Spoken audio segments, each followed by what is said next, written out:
to another delightful episode of the Talking Booth with Comfort Booth. I want to thank you all for your generous support for the show. We see your likes and your comments, and even your constructive criticisms. You know how we do it. It's time for us to go on a break, but when we come back, we'll dive straight into the business of the day.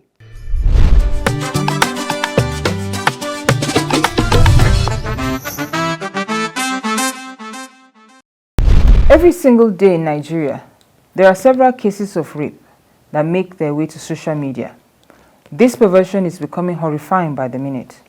Adults raping minors, fathers raping their daughters, and so on and so forth. But one thing that has made the rape culture thrive is silence. When a victim comes forward, people try to silence them right away. We have seen cases of mothers who keep quiet because of shame brought to the family name, or their silence being bought with money. There are also situations where people shame rape victims into not telling their truth. And rape culture has thrived due to these factors. These people who cultivate the culture of silence do not see themselves as rapists, but in truth, they are what we have coined non-raping rapists. Because due to their actions, rapists have either gotten away with their crimes or not paid enough for their crimes, giving them ammunition to rape even more.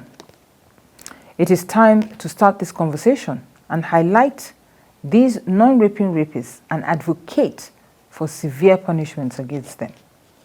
By doing this, maybe the number of rapists will be drastically reduced because nobody is keeping silent anymore. The studio today to talk about this very important topic, the non-raping rapist.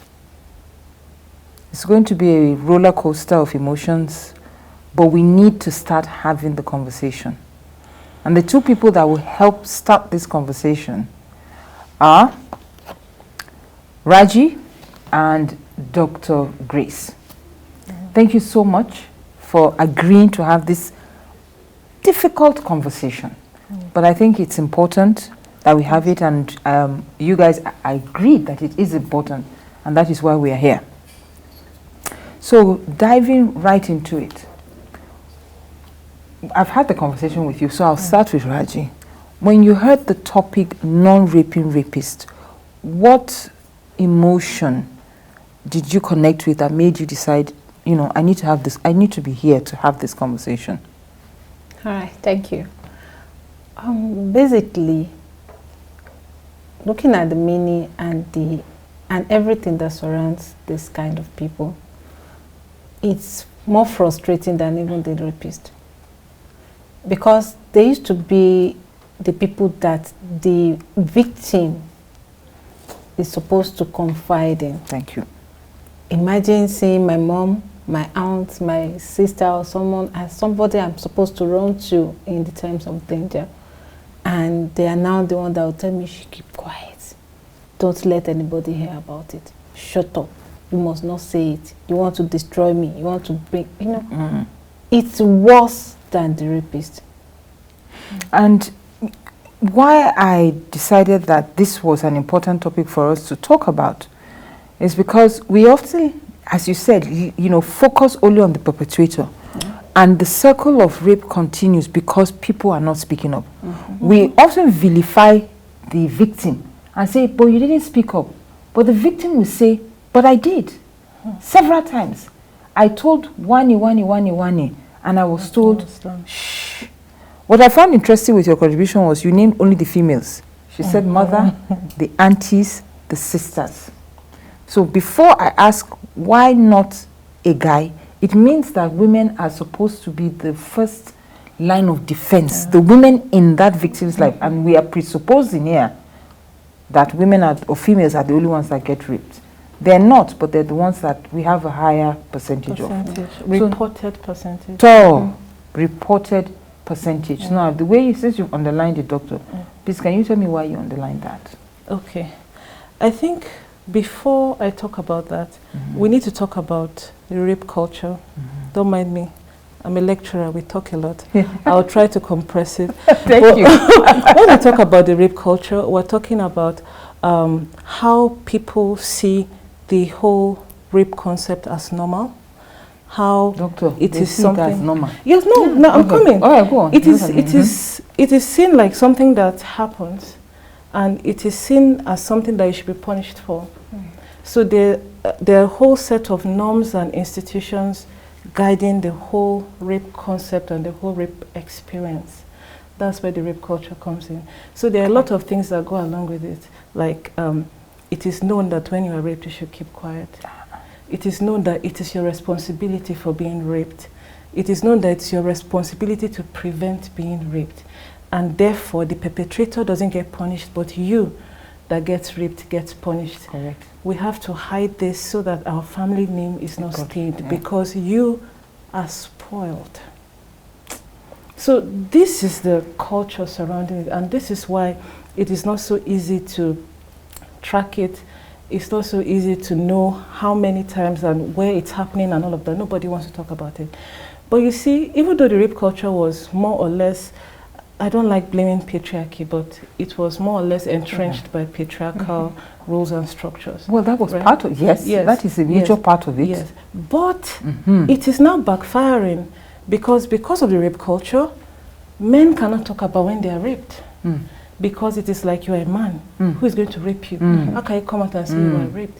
And mind you, in the line of my work, conversing with young male adolescents. And that is your psychologist, right? Yes, I'm a psychologist. Many of them would tell you that their first sexual experience was an act of rape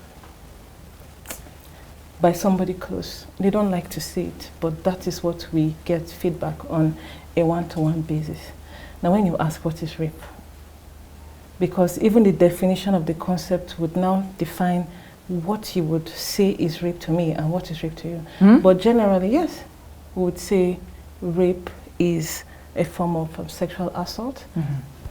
It's carried out by maybe a human organ. It can also be carried out by another part of the body or an object. Somebody will say, I did not rape her because I used an object, and I did not do it in the normal place, I did it in another orifice. You see, the problem we have is from the very grass, like from the root. And one of the problems we have in this kind of society that we have is that we focus too much on what people will say.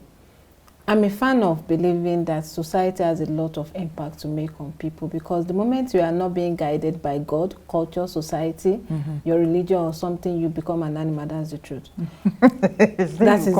just have to be guided by something. So now we are now so deep in this so-called society that we believe that, in fact, what the society is not, we give it to them. Because for me, I believe that nothing has a meaning until you give it a meaning. We focus too much on this stigmatization of a thing. It's not only about rape or no rape. I am a divorcee. It's everywhere. If you know me today, you know that I am divorced. Correct. For me, I would always say that we approach these situations with, I know you might not want to hear that, but we approach it with some love and sympathy, because we need to understand that these people are operating on what they know, what they believe, who is love and sympathy here? Not the rapists, the family members. Some of the family members. We need to understand where they are coming from, because if we just attack, it might not solve anything. Understanding their perspective and then reaching out to them in a way that makes sense to them. You're talking about education, psychosocial education, letting people know what these things mean and how they can change for the sake of their family members. She mentioned something that I've forgotten the words, but what came to my mind was that what makes this thing rampant and makes most mothers feel like, don't let me say mother, parents or the people that are supposed to be trusted, keep quiet about this thing, is that most rapes happen. I mean, the rapist used to be close people. Imagine a brother of a mother, a child being raped by her uncle. That happens a lot. The mother will not want her brother to go to jail. Why? You should.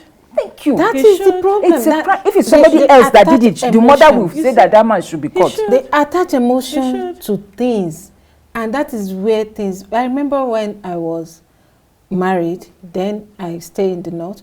Something happened like that, and I heard about the thing.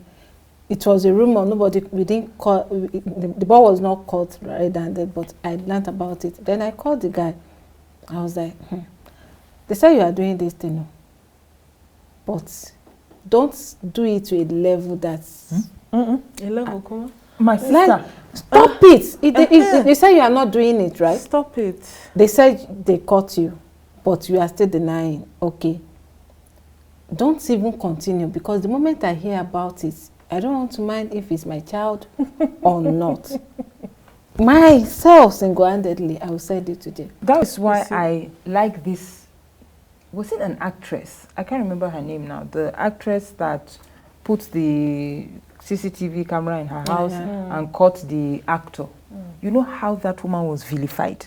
She was dragged and all, but what did she do?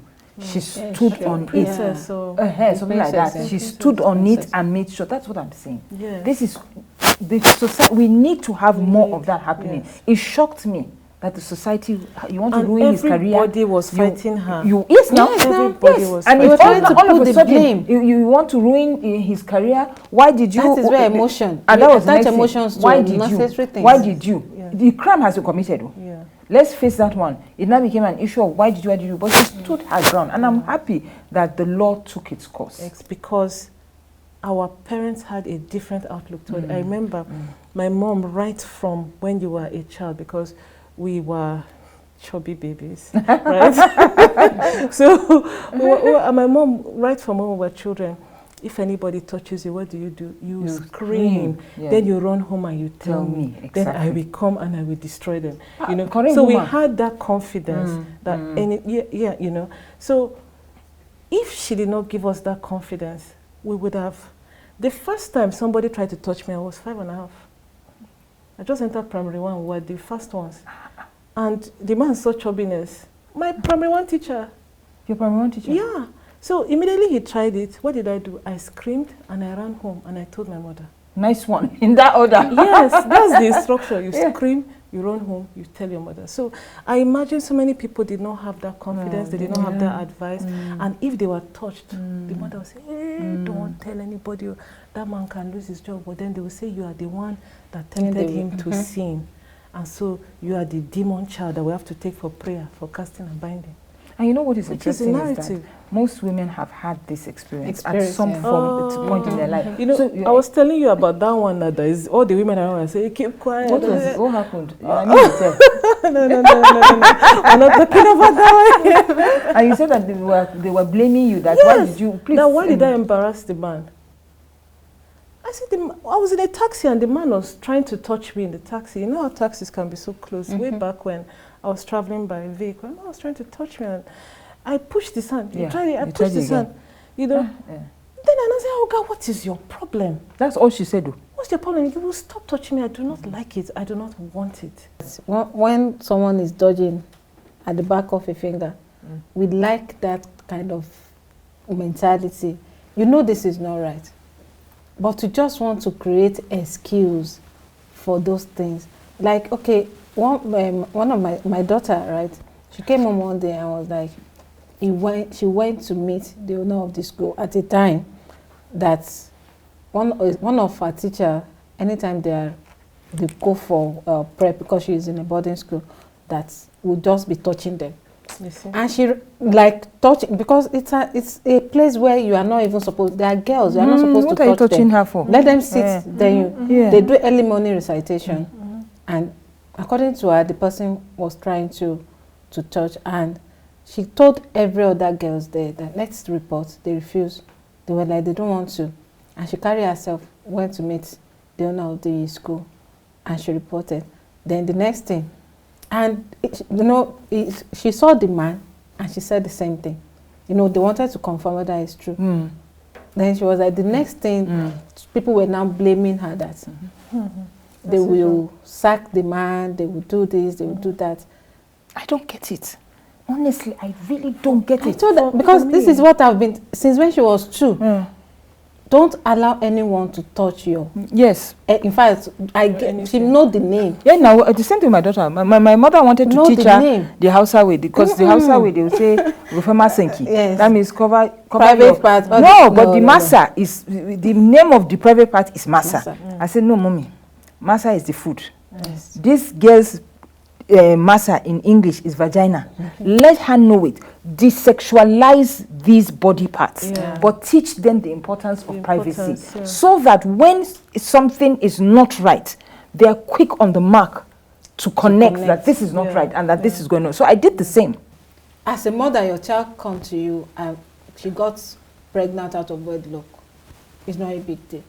Is it possible to be pregnant without having sex? No, madam. What happened during rape? Is it not sex? So you can embrace a child. Yes, you may likely beat her, maybe, or wait. Let's go back there. You said that the one about rape is that's not sex now. That was brutality. What I'm saying, what I'm just saying is that the act of it. Do you know where sex. this thing comes from? Do you know where this problem comes from? From the olden days, when sex was too much of a big deal. It's still a big deal here. It's worse. Is it a big deal now? It's what pedestrian. I'm saying now is that in the olden days, if you marry as a non-virgin, it's an everlasting stigma on your family. Yes, it is. And that is where the mindset is coming from. I see what you mean.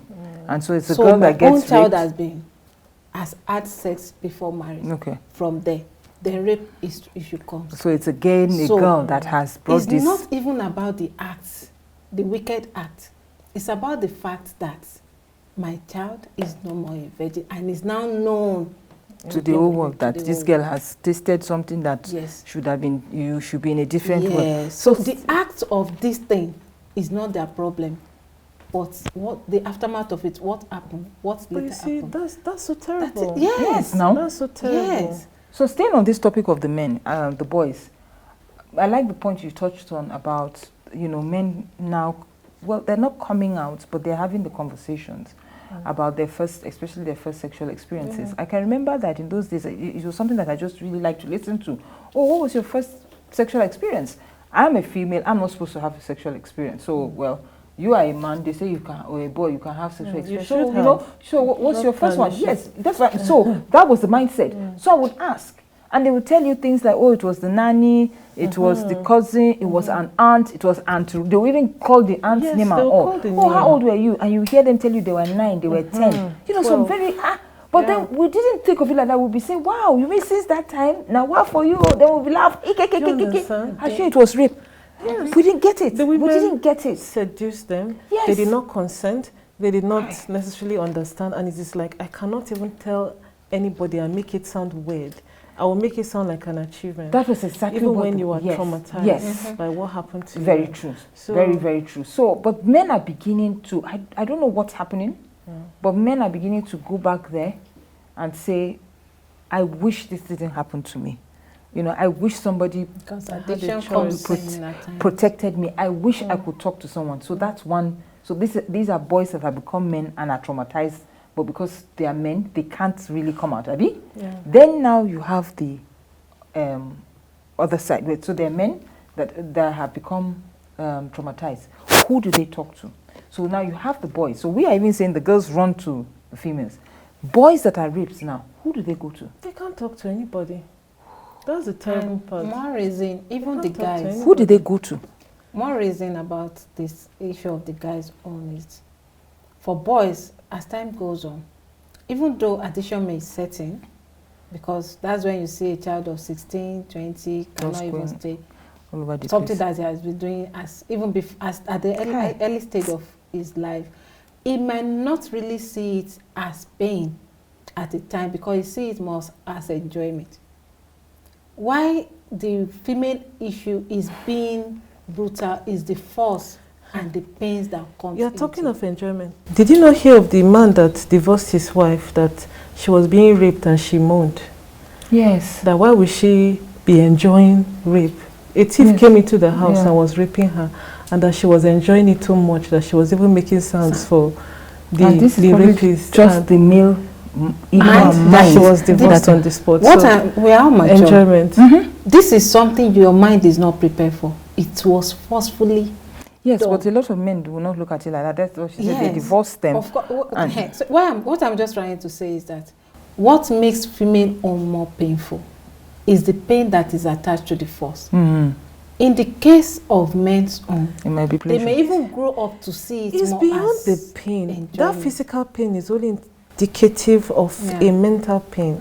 I'm telling you, if something so intimate is taken from you, you know, rape is done for. There are many motivations. Some people it's a punishment. Yeah, but most times it's supposed to a punishment. Yes, I have power over you. I have power over you. I'm taking from you. So you find many people. Have you not heard of people that their rapist becomes their boyfriend, their rapist becomes their husband, because they are Stockholm syndrome? Yeah, completely dominated, and it now becomes like, it's because he loves me that he did that to me. Someone told me, shut out the pain. Someone told me that her first boyfriend raped her, and they went on to date for like 6 or 7 years. The guy was a cultist, yes. They went on to date for like 6 or until she left the country. She was dating a guy because she did not. At a point, she started wondering if she was sane. We have all kinds of things going on,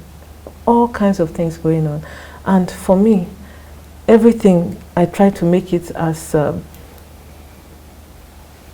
helping an experience as possible. If anybody has gone through something like this, please, there's nothing wrong with you. There's nothing wrong with you. There's nothing. You need to seek help. You need to love yourself. You need to take care of yourself. Okay? So, but the question still remains, who is my first line of defense? If I will go to you and the first thing you tell me, you diminish or obliterate my pain totally in the name of, and that's the conversation that we're having. The talking booth is a conversation starter, and this is one conversation that we honestly have to keep hammering on. But I love what you said, that this generation our children, this is who we should start talking to. That you have to be your sister's keeper. You can't. If your daughter comes to you, whichever marriage you are in, you face you protect that girl. Your child. Protect that woman, other woman's child, whoever it is. Protect themselves. Yes, to protect themselves. And not give in to rubbish. Yes. So and for those that it has happened to, I think this awareness also, age differs anyways. Talking about young children, we talk more to parents. Talking about those preteens, teenagers, adults, like that. They talk to themselves. To talk to themselves. Because your mother will come and tell you this, but you don't listen. Let's, sanitize their brain. That is nothing happened to you. It's not a stigma until you make it a stigma on yourself. Okay, that's what you were saying about this is not meaning. good until it's good. Yes. So we need to change their mindset, because they grow up to believe that the mother is not the one that is in the pain. She's only having pain of what her neighbors will say about her daughter. And it's not really about her daughter, it's about her. Yes, now. And so that's what we're saying. You are the owner of your body. And yourself. Say it out yourself. So that's what I would rather advise. Because of how much I felt about this, topic, I didn't even introduce you guys properly, because I just wanted to go dive right into it. And I'm sorry about that. So Raji Moniat, how did I get it? Raji Moinat. Moinat, I tried now. Give me Moinat. Is a personal brand strategist, a coach, and a consultant. And you actually sounded like that. But you say you're a personal brand strategist on knowledge. Basically, what I do is to train people on how to monetize their knowledge. Oh, that's a new one, doctor. So, branding and monetization. That's what I do.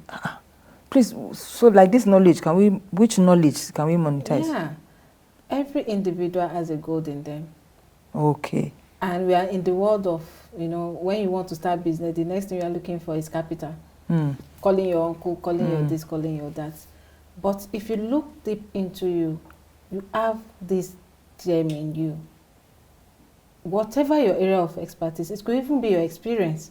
I love what you're saying, that because this would also help people who have been victims of rape, you know, Yes. that irrespective, there's still gold Yeah, in them. even in that experience. Yes, that there's something that can come out of it, Come and they out of shouldn't it, be, yes. they shouldn't despair. Yeah. Dr. Grace Legwati is a psychologist and a lecturer at the Nigeria Defense Academy. Oh, you're a strong woman. Oh. You're a strong, you're a strong woman. So how has that been? Oh, it's been much better than I thought it would be. Fantastic. Yeah. You're among gentlemen now, an officer and a gentleman. Yeah. When I got there initially, I was, You're like, yeah. yeah. Many people would not believe that I used to be extremely shy. I used to hardly ever talk. I think the environment brought out a very bold me. Now, I would say I was shy, but extremely assertive all my life. Okay. Like I have very firm boundaries.